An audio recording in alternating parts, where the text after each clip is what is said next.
You guys are having a wonderful day. Welcome to the Black Financial Channel. It's so good to see everybody. And today we're going to talk about why the stock market went berserk today. There was so much money that was made in the market, and a lot of you are smiling because your portfolios went up. Well, I'm going to tell you guys what happened and what the implications are.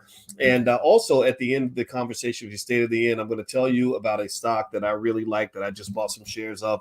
So get comfortable, buckle up a seatbelt. We're going to get started on the Black Financial Channel right now.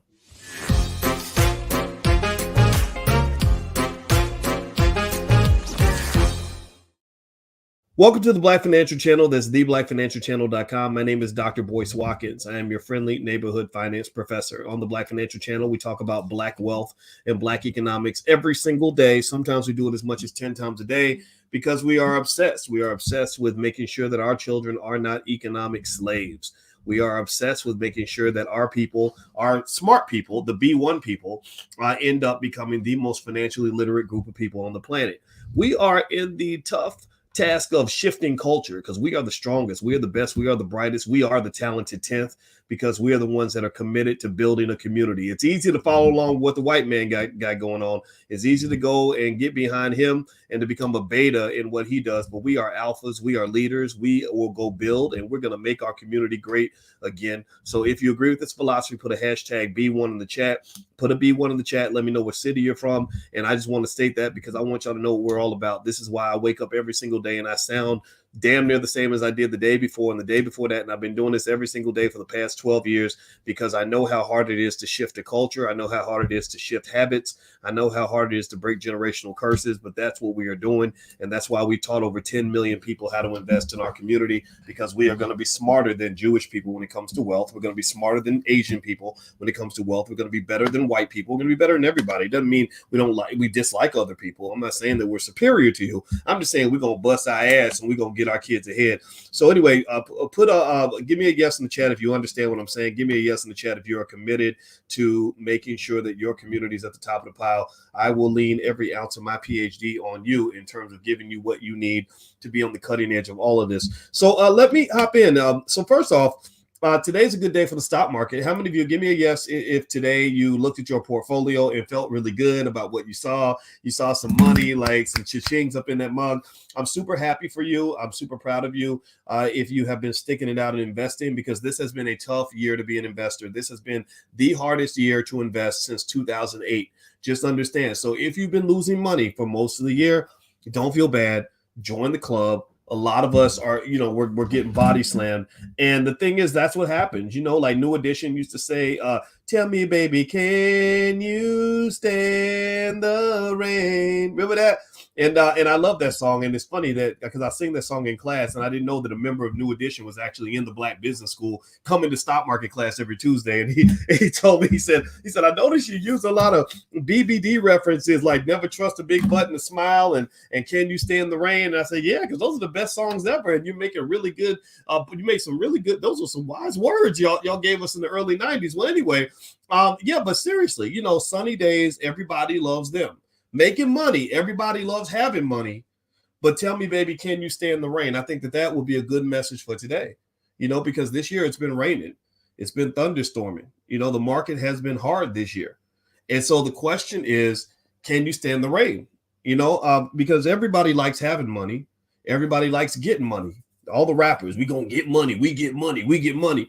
Well, are you really committed to the hard work necessary to build the infrastructure that allows you to have access to the wealth in this country? In other words, can you stand the rain, or are you only a fair weather type of person? If you're a fair weather Negro, then you ain't never gonna have no money. Any money you have will be very temporary. And remember, the master can take that money back at any moment. It's where you see a lot of these guys, they get to the top of the pile and they make it. They got a #1 album and they're making all this money. MC Fly by Night. That's what E40 used to call them. He called it MC Fly by Night, where you making all the money, you're filling up the stadiums, and you think you're on top of the world. And then one day they decide they don't want you no more. They chew you up, spit you out, and throw you, and you have nothing. And a lot of times that occurs because you don't understand how the game is played. You didn't take time to understand the infrastructure of the system that was benefiting you financially. And so what I really want to talk to you guys about on a regular basis, this is what we're about in the Black Business School, and we do it better than anybody else on the planet, is we're about showing you how to build systems, how to understand what institution building looks like. And in fact, we were talking about a lot of this stuff with the whole Deion Sanders, Colorado versus Jackson State thing. I understood why Deion took the job. I just said, but man, that we missed a great opportunity to really build an institution that isn't just going to make Deion rich. Deion probably would have been richer, building something of his own because he's that great of a guy, that great of a personality. But even then, he would have made hundreds of other people rich, right? So let's jump into this now. McBilly's saying, can you stay on top of the market and start telling us where to invest for 2023? Yep, we do that every Tuesday, Billy. So if you want to join us in stock market investing class. You can do the first month for free. Just go to my website, boycewatkins.com. I give you a list of stocks that I pick every single week. I also give you tons and tons and tons of curricula, tons and tons of access to events that we have in the Black Business School on a regular basis. So you get plenty of stuff that you need. And guess what? Your university charged you $100,000 to go to college. We'll charge you literally 1/1000th or 1/100th of that price over time. It doesn't cost that much, and we're much more effective. So feel free to take a look. All right, so here's what's going on. So today the market went up. It went up over 500 points. I think that's really cool.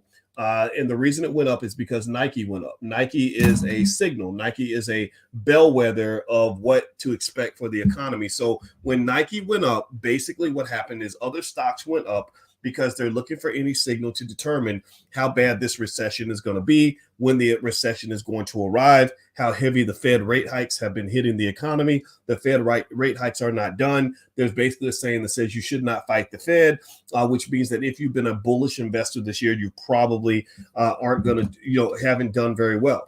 Bullish means you're expecting things to go up. Right. The people that made the most money were the people that were a little more bearish. I'm not really bearish, but I wasn't 100% bullish. If you guys are in the Prime program, drboyceprime.com, you'll know that we've been talking extensively all year about selling stock options as a way to be bearish in a bearish economy. Bearishness meant like take your money and run, get your cash flow each week, each month, and then get up out of there. Because if you're waiting for market prices to keep going up, at least in the short term, it's probably not going to happen that much because this economy has a lot of waste that it has to eliminate. Crypto is a complete wasteland right now. It's absolutely a mess, but it's going to get reconstructed. It's going to eventually reemerge. But right now, there's a lot of crap that has to be cleaned out of crypto. So the same thing is kind of true with the economy at large. The stock market had a lot of things they had to work through. And so in the Prime program, you guys will know that we've been selling. Whenever you're selling, that means you're kind of preparing for things to go down. So we've been selling the options, we've been buying the puts, but then also you have the ownership of the stock itself, where you've been, instead of waiting on it in a speculative sense for the price to go up, you've been actually using it the way a farmer might use a cow. The farmer might say, well, I might not sell this cow. This cow's value may not go up, but I can get milk from the cow every day. I can milk the cow and I can have plenty of milk, and maybe I can sell the milk. So that's kind of what we've been doing in the Prime program. The URL is right there if you guys ever want to join us. And so the great stock this week that was really exciting to me was actually one of the students in the Prime program actually suggested the stock.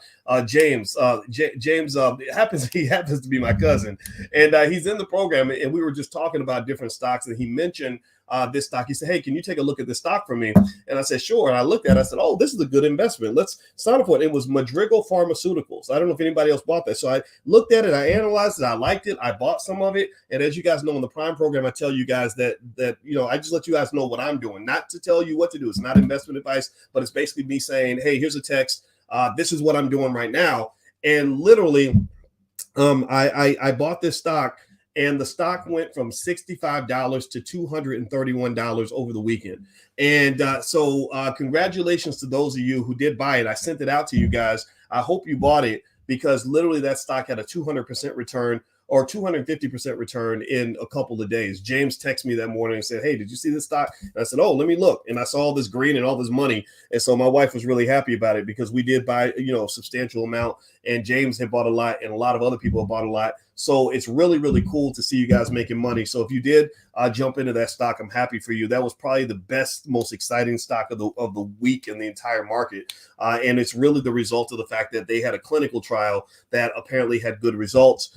With pharmaceutical companies, it's either boom or bust. And I knew this, and that was one of the things we talked about. As I said, with pharmaceutical companies, you can make a lot of money selling the options, but you got to be really careful because they can drop or they can rise very, very quickly. So I didn't buy any options on the stock. I don't really buy a lot of stock options. I usually either buy long-term options or I will buy the shares themselves. And I like to sell options. The reason I like to sell options is because selling the options allows you to generate income. I like to get the income. I don't chase waterfalls. I'm not trying to get the big win. I'm just trying to protect my wealth and grow it and generate income from my from certain companies, right? So ultimately, that was the big win this week, and I congratulate all of you that jumped into that stock. It was probably the best stock I saw this week.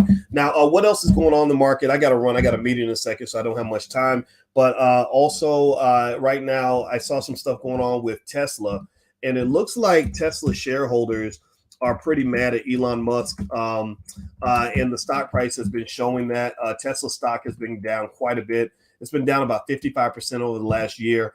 And, I think he stepped down as CEO of Twitter. But remember, I told you guys that Elon still owns Twitter. So he may not be the CEO, but he's the owner of the company. That's much, much bigger than being the CEO. The owner tells the CEO what to do. It's like if you're the Burger King manager, the owner of the Burger King is the one that's going to tell you what to do. So ultimately, I think Elon taking on Twitter might have been a little bit too much for him right now. His shareholders are very unhappy. He's probably getting sued over that, and it'll be interesting to see how that plays out. So anyway, guys, I got to go. And as I promised you, I'd tell you guys a stock that I just bought at the end of the video if you stay at the end. And the stock that I bought is Global Payments. The ticker symbol is GPN. GPN. That's a stock that I just bought. Global Payments. GPN. And if you'd like to see some other stocks that I like and that I picked, stocks that I sell options on, things like that, feel free to join us at drboyceprime.com. The URL is on the screen. And also, we have some financial flashcards for kids that you might love. We just, as you guys know, we have entrepreneurship flashcards. If you want to teach your kids about wealth, we also have basic investing flashcards. And then we just created some flashcards on credit. How to manage credit, and also on real estate. Those are going to be released next month. And so if you'd like to take a look at our financial flashcards for kids and get your kids ahead of the curve, feel free to go to financialflashcards.com. That's financialflashcards.com. Okay, guys, I'm going to get on out of here. God bless you. Thank you for listening. It was wonderful seeing you, and I'll be back a little bit later on today, and I'll talk to you guys later. Take care now. Peace.